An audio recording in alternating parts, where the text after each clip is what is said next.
Pemerintah Kota Lok Semawe melalui Dinas Ketahanan Pangan, Pertanian dan Perikanan berinisiatif melakukan gerakan pangan murah yang bekerja sama dengan Dinas Pangan Aceh untuk menyediakan barang-barang kebutuhan sehari-hari dengan harga yang lebih terjangkau bagi masyarakat. Di mana masyarakat dapat memperoleh tidak hanya sembako murah, tetapi juga hasil pertanian yang murah, ya, dibandingkan dengan di pasar tradisional biasa. Produk-produk di sini hampir semua itu disubsidi seharga Rp5.000.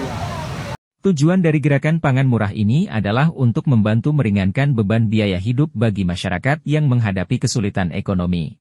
Selain itu, juga sebagai upaya pemerintah menstabilkan harga pasar dan menekan inflasi jelang Hari Raya Idul Fitri. Karena Kota Lok Semawe merupakan salah satu kota untuk indikator harga konsumen.